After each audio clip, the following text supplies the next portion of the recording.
Bonjour à tous. Alors, je me présente, je suis Anne Sicardi, orthophoniste à Grenoble, en centre-ville. Avant de devenir orthophoniste, j'ai fait 5 ans de sciences du langage jusqu'au master et j'ai ensuite repris des études d'orthophonie. Et puis quand même, à la suite de ce master, et à la suite des études d'orthophonie, j'ai fait une thèse sur l'acquisition du langage. Et c'est dans le cadre de cette thèse que j'ai commencé à donner des cours à l'université sur les troubles du langage et aussi sur l'évaluation du langage. Alors, aujourd'hui, je vais vous présenter le cours concernant les troubles du langage oral chez les petits, c'est-à-dire la période globalement en maternelle et avant l'entrée dans le langage écrit, avant le CP, avant l'apprentissage de la lecture, de l'orthographe, du code écrit en général. J'ai laissé la vidéo là histoire de me présenter à vous. Peut-être qu'après je l'enlèverai si ça n'a pas d'intérêt et si ça gêne un peu l'écran. Voilà, alors je vais vous présenter donc d'abord une brève introduction et puis ensuite on va parler du repérage du trouble jusqu'au diagnostic, jusqu'à après l'intervention de l'orthophonie. On aimerait d'abord savoir qu'est-ce qu'un enfant qui a des troubles du langage, qui a un retard du langage, et qu'est-ce qu'un enfant qui n'en a pas. Parce que entre 0 et 6 ans, il peut y avoir encore des difficultés d'articulation, des difficultés de langage, mais ce n'est pas forcément pathologique. Ça reste un moment où c'est toute une phase d'émergence du langage oral. Ensuite, on verra donc les définitions en lien avec les dimensions du langage que vous connaissez. On verra comment intervenir et enfin, on verra le rôle de l'orthophoniste du bilan jusqu'au diagnostic et à la rééducation.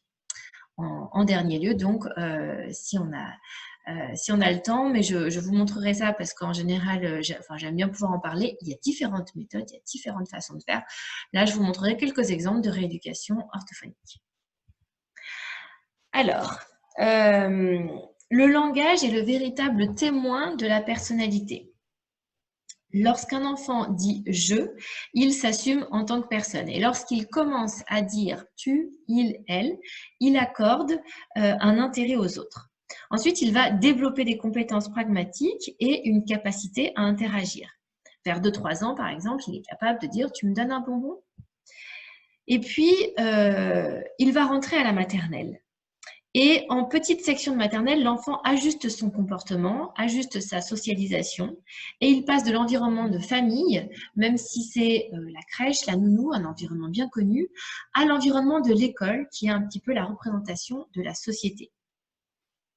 Et le langage oral en maternelle est le pivot des apprentissages.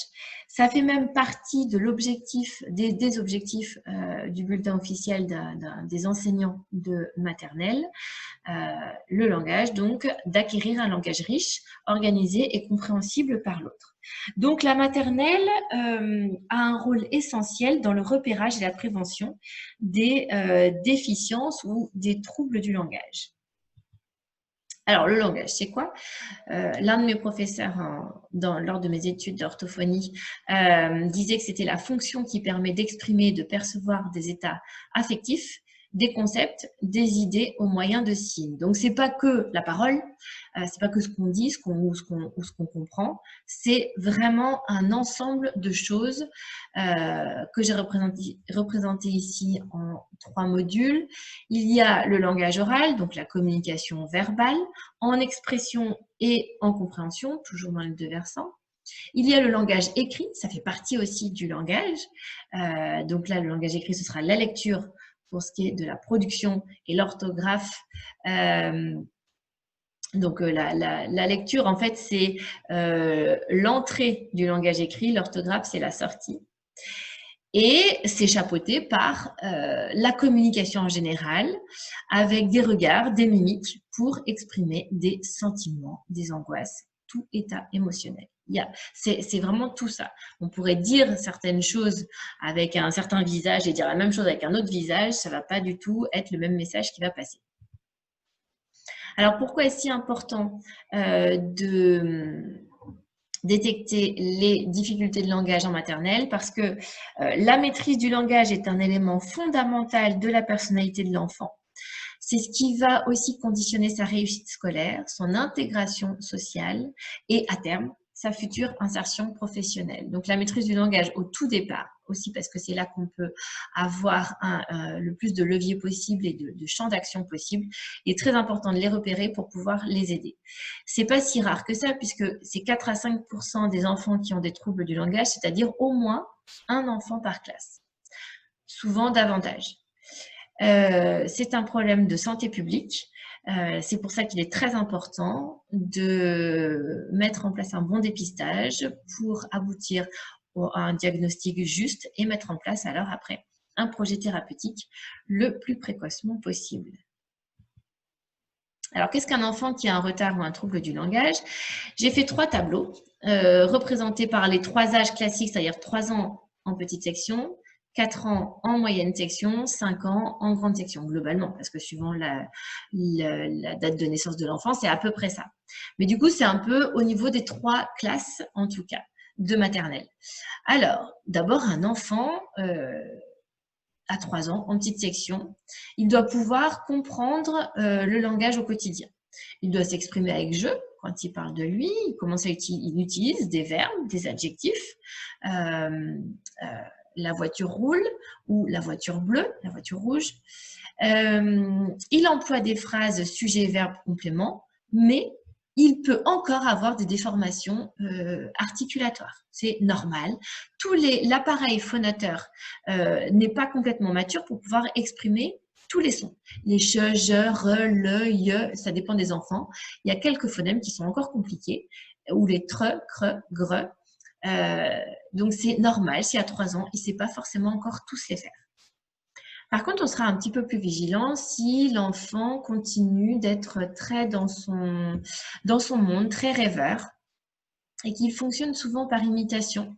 On dit aux enfants, allez accrocher votre veste au porte-manteau. Lui, on sent qu'il n'a pas, enfin si on est vigilant, il n'a pas forcément compris. Par contre, il voit tous les autres faire, il le fait aussi. On fait attention parce que ça pourrait être parfois le signe d'une surdité légère. Une surdité importante, évidemment, on la détecte avant. On la sait parce que maintenant, en plus, on fait passer des tests dès tout petit.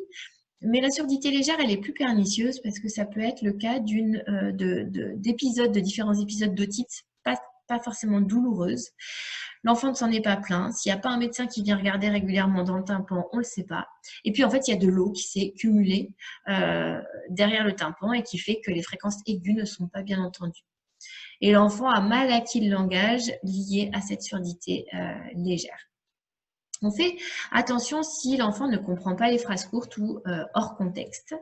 Si lui-même, il est sans cesse en train, il ne fait toujours pas de phrases et puis que d'ailleurs, il passe du coq à l'âne, il n'a aucun discours à peu près construit. Alors à cet âge-là, ils n'ont pas forcément un discours construit, mais il faut que ce soit en lien avec ce qu'on est en train de dire ou avec ce sur quoi on joue. Donc là, il peut y avoir un retard de langage. Et puis, si l'enfant, sur le plan de la forme, il n'est peu ou pas compréhensible ou seulement par son entourage, alors là, c'est effectivement pas normal. En petite section, il doit être compréhensible. Même s'il y a encore des déformations au niveau de l'articulation, il doit être compréhensible. Ensuite, à 4 ans, alors il articule tous les sons. Il comprend des phrases longues et complexes, des consignes un petit peu plus complexes. Il comprend une histoire simple et lui-même, il allonge ses phrases et il précise son vocabulaire. On dit même qu'il y a une explosion lexicale. Alors, il n'est pas censé simplifier encore les mots ou ne pas être intelligible. Là, on parlera donc de retard de parole et on se donne un peu comme limite 4 ans et demi. À 4 ans et demi, l'enfant ne doit plus déformer aucun son. Donc, voilà, 4 ans et demi, milieu de moyenne section. Ça fait 1 an et demi à peu près qu'il est à l'école, hein, globalement. Il ne doit plus y avoir de défaut d'articulation. Parfois, il en reste parce qu'il y a des enfants qui continuent de sucer, sucette ou pouce. Et ça fait une langue basse. On en parlera plus tard. Et du coup, ça déforme encore. Et ça se peut qu'ils aient encore une déformation. Là, normalement, on n'est plus censé sucer quoi que ce soit à partir de 18 mois et si possible, quand les dents ont commencé à pousser. Donc, à 4 ans, on est quand même très, très tard après l'arrêt conseillé de toute succion. On fait attention s'il ne comprend pas les phrases longues et complexes et les termes spatiaux.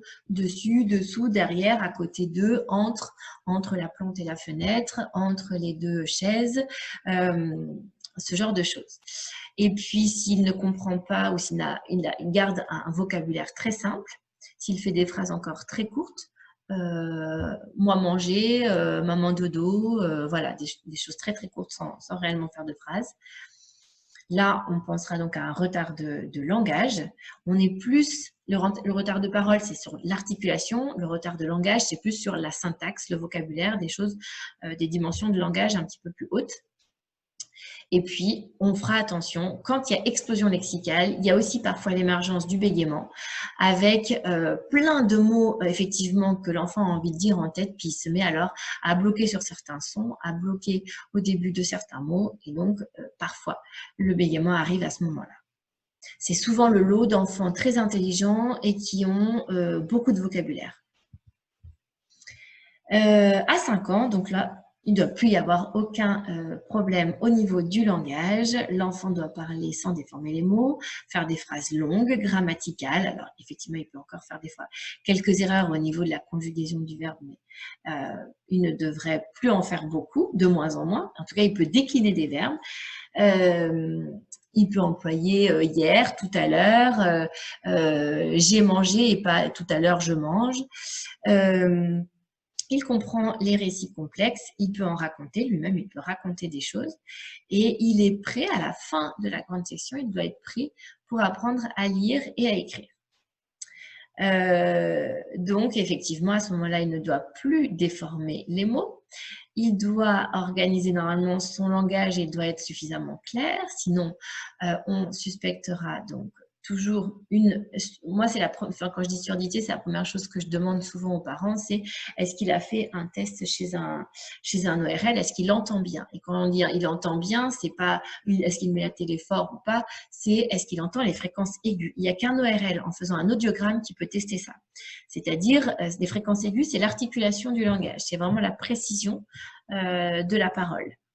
Donc, première chose à savoir, c'est est-ce qu'il entend bien, lié à quelque chose de mécanique ou d'organique. On pourra penser donc à un retard de parole ou un retard de langage. Si à 5 ans, il ne comprend toujours pas les consignes et les récits, on pensera à une dysphasie, qui est un trouble lourd du langage oral. Mais la dysphasie, c'est aussi, ça peut être un trouble lourd du langage oral sur le plan de la production et pas de la compréhension. Ce n'est pas forcément au niveau de la compréhension. Il y a différents types de dysphasie. On le verra tout à l'heure.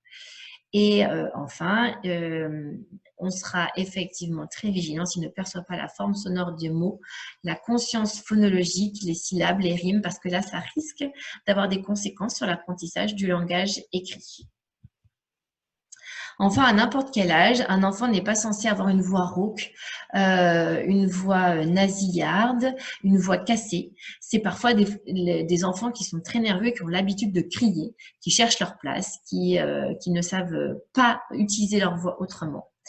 Il y a des natures de voix qui peuvent être plus ou moins graves, mais un enfant, il n'a pas déjà une voix grave. Ça vient quand même plus tard. S'il semble mal entendre ou qu'il ne se retourne pas quand on lui parle, ou s'il a peur de parler, donc là, il y a différentes difficultés comme donc toujours la surdité ou le bégaiement qui peuvent provoquer ça. Et effectivement, le bégaiement provoque aussi des formes d'inquiétude chez l'enfant. Il a peur qu'on se moque de lui quand il parle. Ça peut arriver très tôt. Alors, pas tout petit où ils font encore pas forcément attention à ça. Mais il faut faire très attention, en tout cas à partir de 5 ans, ils peuvent se mettre à parler moins parce qu'ils savent qu'on risque de se moquer d'eux. Alors, les définitions maintenant des troubles du langage en lien avec les dimensions. Les dimensions du langage, c'est ça. C'est à peu près les différentes matières que vous pouvez avoir en sciences du langage. La phonétique, la phonologie, la morphosyntaxe, le lexique et chapeauté. Tout ça chapeauté par l'intention de communiquer. Et effectivement, dans les deux versants, la compréhension et la production. C'est-à-dire que quand on reçoit un message, quand on entend quelque chose, il y a d'abord une bonne audition qui permet de recevoir ce message, donc l'audition du signal de parole, qui va passer par les différentes interprétations. Je sais décoder ce message, donc je passe par l'étape de la phonétique.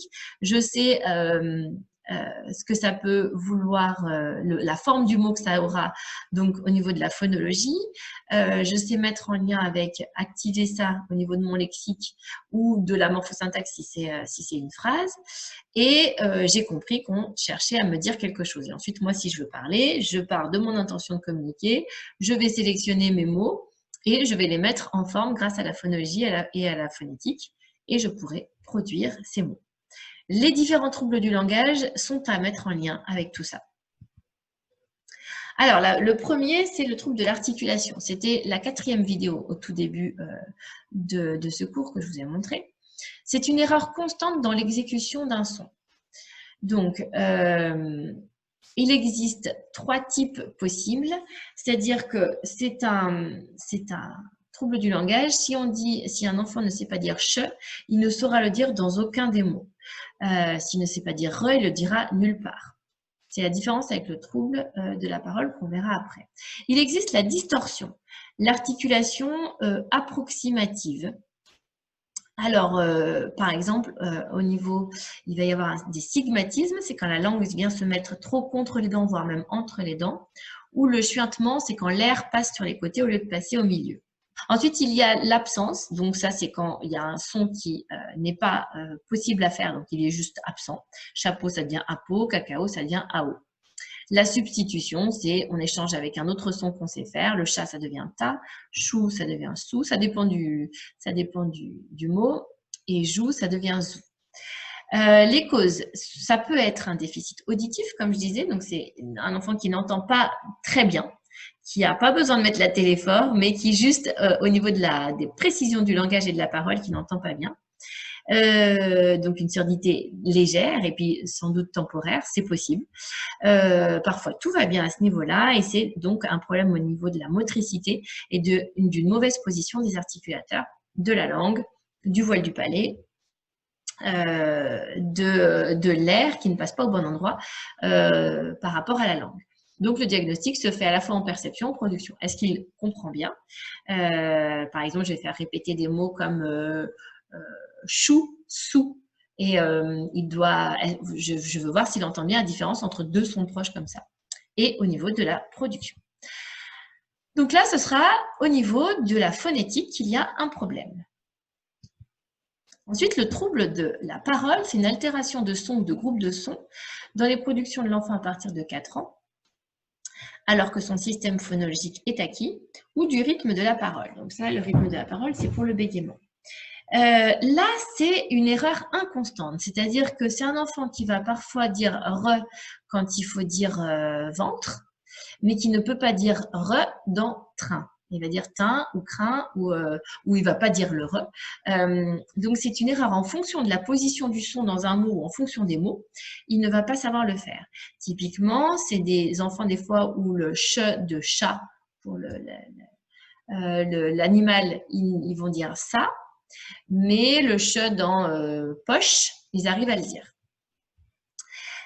Donc là, c'est au niveau de l'image phonologique du mot qu'il y a un problème. C'est un niveau un petit peu au-dessus. Donc, il y a les omissions, aïko, les mots raccourcis, très souvent, le dernier son qui n'est pas dit, fle, ou ko, pou, enfin pour coq et poule. Suppression carrément de la dernière syllabe. Une inversion, ça c'est vrai que c'est souvent, donc pour bourrette pour brouette. J'ai aussi souvent Spiderman devient Pisdeman. L'assimilation, c'est ce que je vous disais, donc tout à l'heure pour papo à la place de chapeau, lalabo pour lavabo, donc il y a un son qui est répété plusieurs fois partout. La substitution, donc on échange avec un autre son. Et la simplification, ça c'est carrément la simplification dans le nombre de syllabes, papui pour parapluie. Et donc les troubles du rythme, ce sera au niveau du bégaiement. Là, on est plus à un niveau, donc au niveau de la phonologie. Ensuite, un trouble du langage, c'est une atteinte de la fonction linguistique en production et ou en compréhension. Il y a une apparition retardée du langage, c'est des enfants qui se mettent à parler déjà plus tard. L'organisation est perturbée, les étapes d'acquisition ne se font pas forcément dans l'ordre. Ça peut être donc, par exemple, un vocabulaire pauvre. C'est des enfants qui, par exemple, un chien, ils en connaissent un sous une certaine forme, une autre race de chien, ils ne savent pas que c'est un chien. Donc, vocabulaire pauvre. Ou alors, c'est des enfants qui s'expriment dans un certain jargon. On ne comprend pas grand-chose et le langage est reconnu que par l'enfant, évidemment, ou ses proches uniquement. Il faut savoir qu'une maman reconnaît très très vite, une maman ou l'entourage proche de l'enfant, reconnaît très très vite le langage de l'enfant, même si c'est complètement déformé. Ça va être des mots simplement juxtaposés, les uns à côté des autres, papa vois-tu. Un langage sans grammaire. Donc, c'est aussi des enfants qui n'emploient pas ou de façon mal produite les pronoms personnels je, tu, il. Alors ça, c'est pas toujours facile. Quand on joue à un jeu et qu'on dit allez, c'est à qui? C'est à moi, c'est à toi, c'est à moi. Et ils ont tendance à répéter et à dire c'est à toi quand ça parle d'eux et c'est à moi quand ça parle de l'autre. C'est normal dans un premier temps, mais voilà, il ne faut pas trop que ça dure. Et puis, ça peut être donc des troubles de la compréhension de notions telles que l'espace et le temps. Voilà, c'est ce que je vous disais sur comprendre hier, aujourd'hui, tout à l'heure, ce matin, ce soir, ou dessus, dessous, sur, sous, derrière, à côté, etc. Alors, les troubles du langage peuvent s'accompagner de retard de parole. Donc, il peut y avoir en plus un problème d'articulation. Pris à bro à table, moi. Pour dire j'ai pris la brosse sur la table. Donc là, la syntaxe n'est pas respectée, puis en plus, il y a déformation des sons dans les mots. Ou ne pas s'accompagner d'un retard de parole, comme la brosse, moi, va prendre. L'articulation est tout à fait correcte, mais c'est la syntaxe qui n'est pas respectée. Alors, un trouble du langage, ça se situe donc au niveau du lexique et de la morphosyntaxe. Ensuite, la dysphasie, c'est un trouble grave du développement du langage oral et de la communication. Il en existe différentes formes. C'est forcément de gravité sévère. C'est quand on prend en charge un enfant depuis plusieurs années et que l'évolution est très lente, voilà, elle fonctionne de façon un peu atypique. Il faut essayer de faire acquérir les étapes développementales du langage, mais ça se fait parfois pas dans le bon ordre et ça va pas atteindre les modules de langage, les différentes dimensions de langage de la même façon.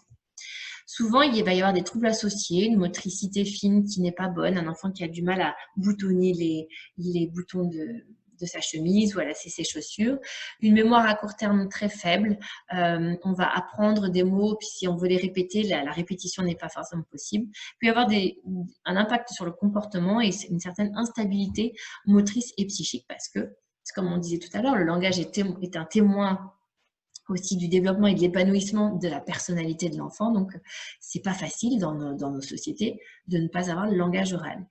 On le voit parce qu'il y a un caractère persistant des troubles, donc au niveau de la durabilité. Et puis, il y a déviance, c'est-à-dire que ce n'est pas seulement les étapes, c'est ce que je disais juste avant, qui sont acquises avec un retard, mais dans le bon ordre, ça se fait de façon très atypique et très anarchique. Il peut y avoir un manque d'humour, il peut y avoir un langage agrammatical. Ça peut atteindre davantage la compréhension, comme les petites filles au tout début. C'est parfois des enfants qui n'ont pas envie de parler et il y a une dissociation automatico-volontaire. On obtiendra différentes choses d'un enfant quand on lui demande de parler spontanément ou quand on lui pose des questions de façon très dirigée où on peut obtenir davantage de choses. Donc, il y a une différence entre le langage volontaire, automatique, pas automatique, volontaire et spontané, et le langage automatique. Alors, quelques repères sur la dysphasie. Donc, qui est touché 1% des enfants, c'est quand même un trouble qui est suffisamment lourd pour être quand même suffisamment rare, mais il y a quand même 1% des enfants. On dit davantage les garçons que les filles. Alors, la première année de vie, c'est un enfant qui va être silencieux, parfois. Pas d'activité d'échange, de regard, de mimique, de sourire, de geste, ou une communication très gestuelle et avec beaucoup de bruitage, comme on a pu le voir pour ce garçon.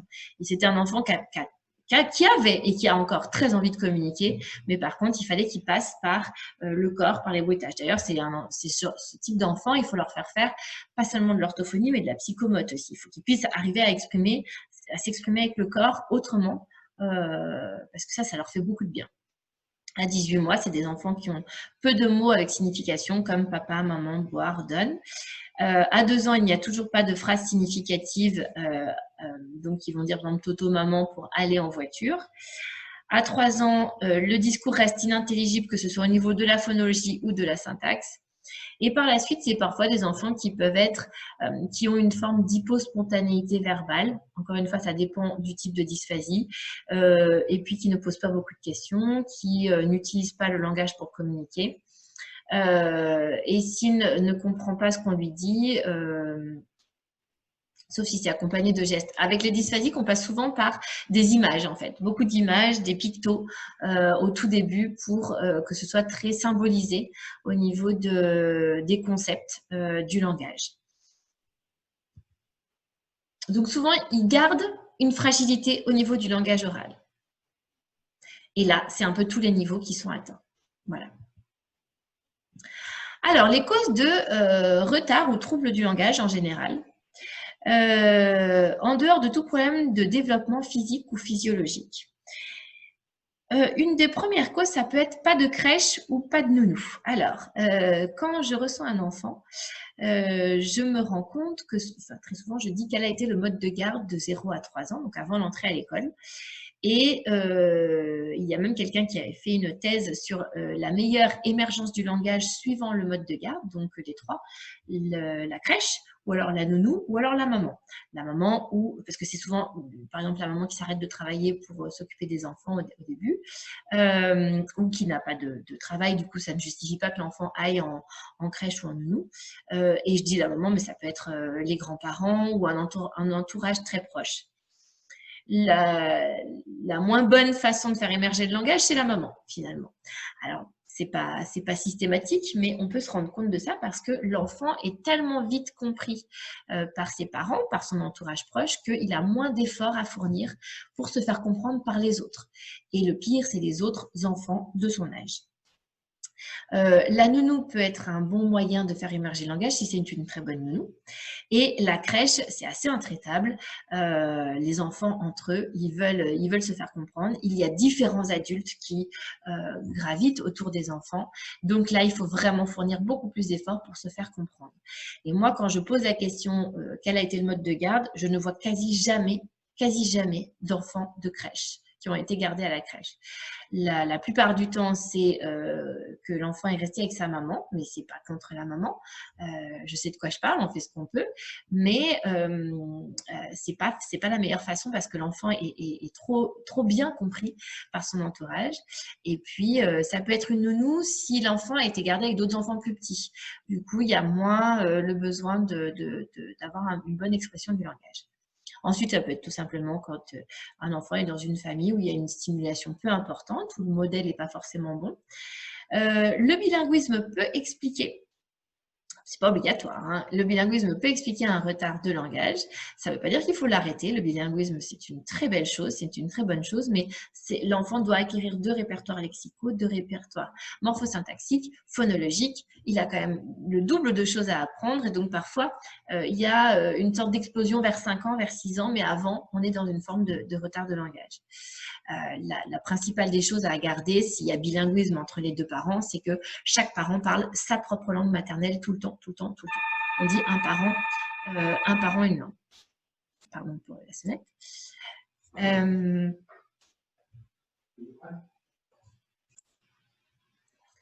Voilà, et donc il peut y avoir aussi un terrain génétique ou psychoaffectif. Ça, c'est le cas pour les troubles du langage plus importants, par exemple, la dysphasie. Souvent, c'est quelque chose qui peut être familial.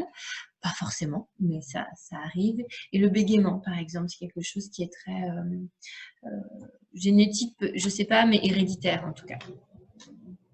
Alors, comment intervenir? Donc, c'est là où la maternelle est aussi une période très importante. Maintenant, on est un peu plus sensible avant la maternelle. Il y avait un peu un ancien courant de l'orthophonie qui voulait que On ne pouvait pas intervenir trop tôt parce que les petits, parfois, ils ne parlent pas du tout pendant 2 ans et puis d'un coup, ils se mettent à parler. On entend aussi plein de légendes urbaines par rapport à ça. Donc maintenant, je dirais, si l'enfant surtout est en crèche, par exemple, il y a suffisamment de professionnels pour être sensible aux difficultés de langage. Une nounou s'habituera peut-être davantage et puis une maman ne peut pas savoir. Mais c'est vrai que du coup, l'entrée de l'enfant en maternelle va vraiment être un moment très important pour pouvoir repérer le trouble ou le retard de langage, pour orienter de façon à faire un dépistage et peut-être, si besoin, de poser un diagnostic. Donc, la maternelle, c'est une période dynamique et c'est chouette parce que c'est encore 2-3 ans avant le CP. Donc, il y a encore plein de choses à faire. Le repérage, ça va être surtout souvent l'enseignant. Moi, c'est très souvent qu'on me dit c'est la maîtresse qui demande à faire ce bilan, ou le médecin de famille, ou le pédiatre qui fait passer quelques épreuves et puis des fois dit bon là, j'aimerais bien que vous fassiez un bilan chez une orthophoniste pour voir s'il y a effectivement une difficulté, soit voir l'ampleur de la difficulté. Le dépistage, donc c'est les parents qui vont faire les démarches, c'est les psychologues scolaires qui peuvent aider à faire ces démarches, le médecin scolaire ou le médecin de famille. Et le diagnostic se fera donc suivant les difficultés chez un orthophoniste, un ERL s'il y a besoin d'un audiogramme, peut-être, moi j'oriente très souvent vers la psychomotricité ou l'ophtalmologie, ça c'est pour plus tard s'il y a des difficultés de la vue pour le langage écrit par exemple. Pas que d'ailleurs, ça peut être aussi avant le langage écrit, les difficultés de vue. Donc, il y aura un bilan complet à faire. Alors, les bilans, c'est toujours sur ordonnance pour ce qui est de l'orthophonie. Au niveau auditif et visuel, ça va être l'ORL ou l'ophtalmologiste. Au niveau du langage, c'est donc l'orthophoniste qui intervient. Au niveau psycho-affectif, s'il y a un impact, en tout cas, des répercussions sur cette sphère-là, ça va être un psychologue. Et puis, ça peut être aussi, l'enfant peut être aussi orienté vers la psychomotricité ou de l'ergothérapie. Alors, au niveau de l'orthophonie, voyons d'un peu plus près ce qui se passe. Le rôle de l'orthophoniste, elle va donc réaliser un bilan de langage. Elle va faire passer différentes épreuves normées et comparer le résultat de l'enfant à ces normes. Donc, dans un bilan, ça coûte d'ailleurs très cher, on fait passer les différentes épreuves à toute une cohorte, à toute une population et d'enfants sans pathologie, avec différents âges, c'est très très précis. C'est pour ça qu'un bilan, ça coûte très cher. C'est que déjà, en amont, il y a une préparation qui est très importante. Et donc, nous, on va faire passer ces épreuves-là et on va comparer le résultat de l'enfant aux normes obtenues par le bilan. On va évaluer son score et attester est-ce qu'il y a retard ou pas, et s'il y en a un, quel est l'écart aux normes. Est-ce que c'est juste fragile? Est-ce que c'est faible? Est-ce que c'est déficitaire? Et puis, on va essayer, le rôle de l'orthophoniste, c'est aussi, une fois qu'on a fait passer ces épreuves qui sont, j'ai envie de dire, très statistiques, très mathématiques, essayer de comprendre les raisons du retard ou du trouble tant que possible. On va soit mettre en lien les différentes épreuves pour dire, bon, effectivement, il y a cet aspect-là qui n'est pas bon, mais c'est parce qu'aussi en mémoire, il y a une difficulté, une fragilité, ou mettre en lien avec l'expérience, la vie de l'enfant en général, s'il y a suspicion ou pas, s'il y a eu des événements émotionnels qui auraient pu intervenir, suivant la stimulation de la famille, suivant s'il a été justement par qui il a été gardé, suivant s'il y a eu un décrochage à un moment donné. On essaye de mettre en lien tout ça. On va donc poser un diagnostic des difficultés, retard ou troubles, et proposer un projet thérapeutique. Le bilan d'orthophonie est destiné à évaluer chacune des composantes du langage. Donc, on en revient toujours à cette petite tête du bonhomme avec les différentes dimensions du langage. Et l'idée, il est fondamental de comprendre la théorie pour comprendre la pratique, de comprendre comment ça se passe au niveau cognitif, au niveau de ces différentes dimensions cognitives, pour pouvoir à la fois faire le bilan et mettre en place après un projet thérapeutique.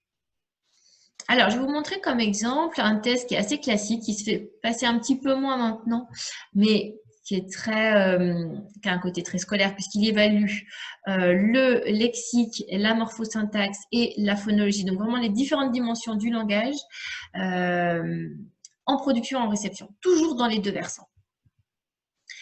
Alors, on a par exemple tout simplement l'accès au lexique, c'est qu'on montre des images et on fait dénommer à l'enfant, tout simplement.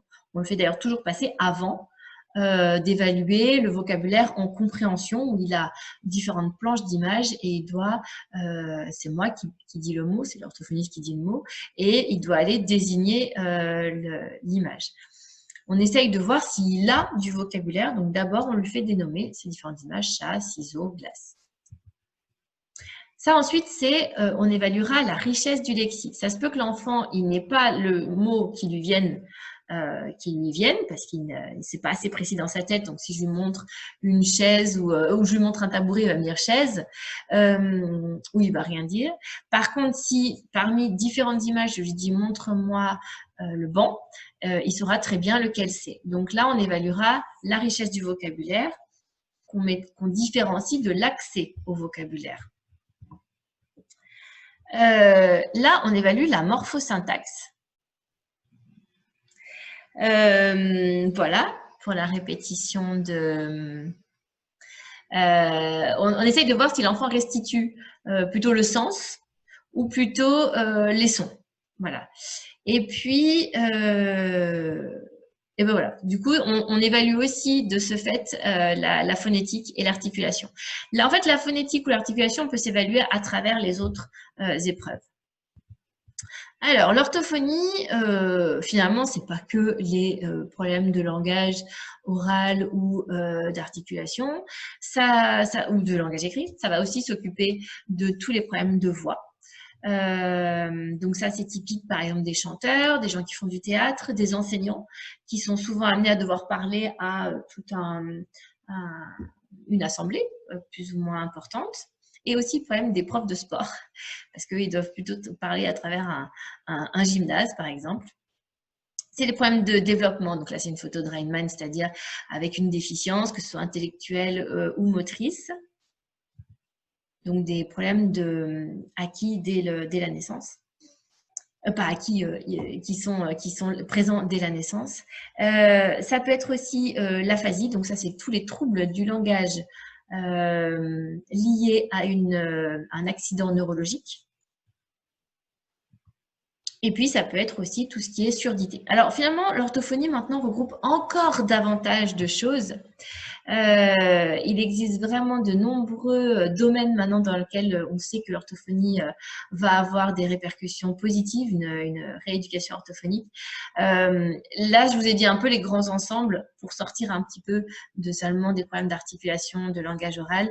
Mais maintenant, on sait qu'il peut y avoir encore davantage de choses. Je pense par exemple à l'oralité. Donc les enfants qui à un moment donné ont eu des difficultés d'alimentation qui a provoqué un retard de langage, de perception de la langue et de tout ce qui concerne la bouche en fait. Ça peut ne pas concerner que l'alimentation et avoir un lien possible avec le langage, l'émergence du langage. Alors, synthèse, donc quand doit-on s'alerter? Dès la maternelle, dès le début, dès qu'on suspecte quoi que ce soit. Effectivement, il existe une grande variabilité dans l'âge de début d'apparition du langage et donc dans sa rapidité d'enrichissement. Et du coup, on a tendance à toujours vouloir attendre avant de se dire est-ce que vraiment il y a quelque chose ou pas. On n'a pas forcément tort d'attendre, il ne faut pas non plus s'inquiéter trop vite, mais je vous ai donné les différentes étapes et on sait maintenant se référer à ça pour se dire, bon, du coup, là, c'est encore normal, là, ça devient plus forcément normal. On s'inquiète vraiment, par contre, s'il y a absence complète de langage à 18 mois, s'il n'y a encore pas d'association de 2 mots à 2 ans, si l'enfant continue d'être inintelligible au niveau de sa parole au-delà de 2 ans, s'il n'y a toujours pas de construction syntaxique correcte à 3 ans, donc à l'entrée à l'école, et s'il n'emploie pas le pronom personnel « je » au-delà de 3 ans. Avant, ils ont tendance à le manger un petit peu, celui-là, mais au-delà de 3 ans, il y a un moment où ils doivent vraiment pouvoir employer le pronom personnel « je » quand ils parlent d'eux. Ensuite, entre 4 et 8 ans, on s'inquiète quand il y a absence totale de langage, évidemment. Quand il continue d'y avoir une inintelligibilité ou des formations plus ou moins marquées des sons. Quand il y a une dissociation entre une bonne compréhension et une expression pauvre, déformée ou déviante, c'est le cas de la dysphasie. Hein, que ça va atteindre plus ou moins, plutôt que la compréhension ou plutôt l'expression, mais ça se fait de façon anarchique. Il y a quelque chose qui n'est pas juste de l'ordre du retard. Quand il y a un développement syntaxique insuffisant avec une grammaire qui continue d'être rudimentaire, donc typiquement moi bois, voilà, maman dodo, ce genre de choses. Et quand il y a difficulté à retrouver des mots pourtant connus. Alors, l'orthophoniste est soumise au secret professionnel, donc elle ne peut pas communiquer directement les choses aux enseignants. Elle ne peut les communiquer qu'aux parents et aux médecins prescripteurs ou aux pédiatres, à tous les autres professions qui sont, enfin à part la famille, toutes les autres professions qui sont soumises aussi au secret professionnel. Mais il peut y avoir quand même l'orthophoniste peut aller participer à des réunions éducatives à l'école. Elle peut échanger avec l'orthophoniste tant que c'est fait de façon transparente avec les parents et on peut se passer des coups de fil. C'est toujours important, enfin moi je sais que j'aime beaucoup pouvoir être en lien avec les enseignants parce que les enseignants en maternelle, c'est quand même des personnes qui ont l'enfant une grosse partie du temps. Moi je les ai par exemple qu'une demi-heure ou 1 heure par semaine et seule. Alors que l'enseignant le voit évoluer à travers un groupe classe. Donc, c'est vraiment des échanges très constructifs. Alors enfin, la rééducation orthophonique, donc je vous donne quelques exemples. Mais je redis bien, ce sont que des pistes et des façons pour vous concrétiser un peu à quoi peut ressembler une prise en charge orthophonique quand il s'agit de troubles du langage oral comme ça chez des petits. Mais il y en existe plein des façons de faire. Donc, ce sont vraiment des choses possibles et qui sont en plus à adapter en fonction de l'enfant, en fonction de comment il évolue. Voilà. Ce sont juste quelques petites idées comme ça qui peuvent vous permettre de mieux savoir ce qui se passe dans un cabinet d'orthophonie. Alors, la prise en charge se fera en fonction des conclusions du bilan, évidemment. Moi, à chaque fois que j'écris un bilan, à la fin, je mets mes objectifs. Et très souvent, dans la rééducation, j'en reviens à mes objectifs. Parce que je pars des fois dans, tiens, mon objectif, c'était l'articulation ou c'était le lexique. Mais au fait, il y avait quoi d'autre comme objectif? Puis, je les réévalue aussi au fur et à mesure de ce que j'observe lors des séances avec l'enfant. Donc, on fait un projet thérapeutique qui est adapté à l'enfant et qui est progressif. On a différents objectifs, mais on essaye d'établir une progression avec les différents objectifs à atteindre. Évidemment, on va mettre, souvent on peut mettre l'articulation, la forme des mots en premier, parce qu'on voudrait d'abord que ce ne soit plus jargonné avant de vouloir atteindre des phrases longues, conjuguées, etc. La production et la progression est adaptée en fonction des composantes du langage qui sont lacunaires, donc du petit bonhomme avec ses différents tiroirs, en fonction de l'évolution de l'enfant à l'école et en fonction aussi de l'investissement de la famille. La première chose souvent qu'on nous dit, c'est il y en a pour combien de séances, et c'est la première chose à laquelle je ne réponds jamais, parce qu'on ne peut absolument pas savoir. Il faut quand même bien avouer que suivant tout ça, l'évolution de l'enfant à l'école, la famille, l'enfant lui-même, les évolutions sont très très différentes et inattendues et on ne sait pas en fonction de chaque enfant comment ça peut être. Parfois en 5 séances, il y a des choses qui sont très très présentes, claires et qui n'a pas besoin de davantage et parfois au bout d'un an on se dit ça a quand même très très peu évolué et je ne pouvais pas le savoir dès le début. Alors l'articulation, il y a souvent des difficultés sur, je vous l'ai dit tout à l'heure, les le et les re ou les tre et le schlintement. Je vais vous montrer les exemples. On va donc avoir une progression classique qui veut qu'on fasse d'abord un travail d'écoute attentive des erreurs par rapport au son attendu. Répétition de son en syllabes. Alors, on va prendre des mots dans lesquels le son va être parfois plutôt au début du mot, parfois plutôt au milieu, plutôt à la fin, et avec des voyelles facilitatrices. Le che, par exemple, ça va être plus facile sur des chaud, on met les lèvres un peu en avant que sur ché. Voilà, donc le O va être facilitateur. On va faire des exercices de répétition du son dans des mots et puis après dans des phrases. Alors d'abord dans des mots qui n'existent pas, parfois ça aide, et puis ensuite dans des phrases. Des mots et puis des phrases. Et puis après, l'idée c'est d'aller en spontané. On fait un autre jeu, on fait complètement autre chose, mais moi je garde l'oreille sur comment on va articuler ce son-là. Après, parallèlement, il y a différentes techniques qui vont être fournies. Par exemple, pour le se, la langue qui vient entre les dents, on va alors dire les dents doivent faire barrière. Et quand je dis se, quand je dis ça, savoir, citron, on voit pas la langue. Donc, on se met devant un miroir et les langues doivent faire barrière. Le che, pour aider le che, c'est l'air qui souvent passe pas au bon endroit, donc on fait une pince comme ça dans les joues. On force à mettre les lèvres un petit peu en avant et on fait ch, ch. Et souvent, ça aide. Après, parfois, s'il fait se à la place, il faut appuyer avec le bout du doigt sur le bout de la langue pour que ce soit le dos de la langue qui se relève et pas le bout de la langue qui vienne faire se contre les dents. Le le aussi, il s'agit, quand on fait le, on repousse ici en dessous au niveau du plancher buccal. Donc, on aide à sentir un petit peu ce qui se passe. En mettant le doigt ici, on essaye de faire le, puis on a la langue aussi qui descend comme ça. Sur le re, on met la main sur la gorge et on doit sentir les vibrations. Voilà pour une progression possible de la rééducation des troubles de l'articulation. Pour les troubles de la parole, donc quand ça se situe plutôt à un niveau phonologique, il y a une mauvaise image phonologique du mot, la progression possible, c'est de faire prendre conscience du rôle des articulateurs et de savoir les mobiliser. On va par exemple faire des praxis. C'est quelque chose qui est de moins en moins pratiqué, mais ça peut aider l'enfant à prendre conscience de ce dont il a besoin pour parler. On va travailler son par son, en passant par exemple par une représentation du son. Donc, le F pour le vent, ça souffle. Le S pour le serpent. Le ch pour la douche. Le lion pour faire le r. Et de passer par le lion qui fait r, comme ça, la vache qui fait me, l'oiseau qui fait cui cui. En fait, on va travailler du coup différents sons dans la bouche. Et ça, c'est très porteur. On va aussi, après, une fois que ça commence à être un peu plus acquis, travailler en discrimination de sons en opposant deux sons d'abord lointains, dont les points d'articulation sont éloignés comme ch et pe, puis deux sons proches comme f et v. On travaillera toujours dans les deux versants, en réception et en production. Et on travaillera la mémoire verbale en même temps. Ensuite, dans les troubles du langage, donc quand il s'agit de la syntaxe, on peut travailler avec des supports de récits, d'images, d'histoires en séquence. Ensuite, on va travailler donc les structures grammaticales en fonction de l'âge de l'enfant. Donc la contraction, c'est pas de le mais du, ou pas à le mais au. Le genre et le nombre. Donc ils ont souvent pas forcément les marques du féminin, les marques du pluriel. Et les temps futurs, passés, les liaisons.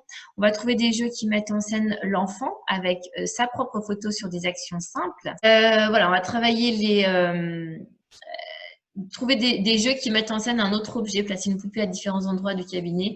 Souvent, j'ai une petite poupée, une peluche, et je dis alors, tu vas mettre la poupée sous le bureau ou entre la chaise et la fenêtre ou derrière l'imprimante. Et puis après, c'est moi qui prends la poupée et c'est à eux de me dire où est-ce que je dois la poser. Ou aussi donc d'évoquer les notions temporelles. Quand il y a un déficit de compréhension, donc il faut travailler sur l'écoute de consignes simples puis complexes. Et pareil que sur le versant production, c'est l'enfant qui nous dicte ce que l'on doit faire. Comme le zouzou, je pensais que j'avais un exemple, mais peut-être que c'est après. Voilà, si, il est là le zouzou. Donc, on va travailler beaucoup, on va faire beaucoup de jeux parce que dans les jeux, il y a les tours de rôle et du coup, il y a ce qui symbolise un peu les tours de parole. C'est d'ailleurs très important pour n'importe quel enfant, pas forcément en rééducation. Il y a beaucoup de choses qui s'apprennent par les jeux. On le voit, des enfants qui ont joué ou pas avec leurs parents. Et c'est vrai que le jeu est très important. Donc, on a les différentes notions spatiales. C'est très chouette, ça s'appelle la chambre de Léa. On va aussi avoir entre, notamment entre le robot et le cartable. Le entre, il est très difficile il est acquis bien plus tard. Et puis, on a donc le bocal des poissons, le bocal du poisson. On a la petite fille qui pleure, la petite fille qui sourit. On a les clowns aux nœuds papillons, aux chaussures pointues, aux chapeaux pointus. Donc, c'est des toutes petites subtilités qui changent. Le petit ours, le gros ours. Et puis, les ballons à gros poids, le ballon à petit poids ou le ballon rouge. Donc, il y a vraiment plein de choses qui sont travaillées avec ce support. Au niveau de la production syntaxique. Donc là, on était dans la compréhension, c'est moi qui dicte et c'est eux qui font. Ensuite, il suffit de faire l'inverse. Voilà. Les troubles du langage qui concernent le lexique, alors on va essayer d'affiner les représentations lexicales comme je faisais tout à l'heure en disant un maximum de choses autour du concept de la catégorie. En fait, la catégorie, on va par exemple dire, on montre un marteau, ça appartient aux outils de bricolage. On montre une robe, ça appartient aux vêtements. La fonction, à quoi ça sert? Est-ce que ça se trouve à l'école? Est-ce que ça se mange? Est-ce que ça se trouve dans la savane? Est-ce que, voilà, ce genre de choses, le lieu où ça se trouve justement, et comment on peut s'en servir, comment ça intervient dans la vie en général. En disant un maximum de choses comme ça autour d'un concept, on précise le vocabulaire et l'enfant y accède donc plus facilement après en production. On va travailler aussi des fois par thème pour aider à ranger dans le lexique et toujours un travail en compréhension puis en production. Pour ce qui est de la dysphasie, il faut vraiment une stimulation renforcée. Il faut d'abord simplifier le langage. Il faut passer par des images, des pictos, des couleurs, des concepts représentés comme ça physiquement. Il faut restructurer, c'est-à-dire retrouver l'évolution normale du langage avec les étapes dans l'ordre. C'est pas pour rien que de façon intuitive, il y a des étapes développementales qui ont été identifiées et de reprendre cette progression-là. Et donc, ça va avec de communiquer. Parfois, il y a besoin carrément d'avoir vraiment une communication alternative avec des images, des pictos, des gestes, ou de passer par le LPC, donc le langage parlé complété. Et parfois, quand il y a dysphasie, quand il y a un trouble lourd du langage oral, ça aide l'enfant que d'apprendre précocement la lecture. Parce qu'il y a association du geste, du toucher, de la vision. Et donc, on va passer par la planète des alphas. C'est ces petits personnages des lettres qui sont devenus des petits personnages. Passer par Borel-Maisoni, donc c'est des gestes qu'on associe au son que font les lettres. Par exemple, il va y avoir B et puis de dans le dos. J'essaie de montrer un petit peu. Bon, il y a différentes choses. Synthèse générale, donc l'enseignant joue un grand rôle dans la détection de difficultés de l'enfant et aussi dans l'attitude à adopter en classe dans un environnement un peu sociétal. Le rôle de l'orthophoniste va être d'aider toute personne dans sa communication face au monde. Et bien sûr, les échanges sont possibles et indispensables même, puisqu'on fonctionne un petit peu tous comme des électrons autour de l'enfant. Notamment moi, quand j'en vois beaucoup chez les psychomotes, l'orthoptiste pour le langage écrit ou des fois les psychologues, c'est très important qu'on puisse communiquer tous ensemble sur ce qu'on observe, puisqu'on est tous complices d'une même démarche, c'est-à-dire le bon développement de l'enfant. Voilà, j'ai terminé ce cours. J'espère que ça a été clair. Donc, malheureusement, on a dû enlever les vidéos que je souhaitais vous présenter, étant donné le mode de diffusion de ce cours. J'espère que ça a pu vous apporter quand même des informations, même s'il y a évidemment, selon moi, beaucoup de choses qui sont apportées par les vidéos qui permettent d'avoir les informations de façon beaucoup plus concrète en tête. Et je trouvais que c'était d'ailleurs tout le lot de l'intérêt de l'intervention d'une orthophoniste, que j'amène pas forcément ma théorie, mais surtout la pratique. C'est comme ça cette année. En attendant, si jamais j'ai pas été claire, si jamais vous avez des questions, vous avez mon mail sur la première diapo du PowerPoint. Donc, n'hésitez pas. Et si jamais je vois qu'il y a vraiment trop de questions, on pourra peut-être organiser une séance Zoom tous ensemble. Et puis comme ça, vous pourrez prendre la parole à ce moment-là. Voilà, je vous remercie.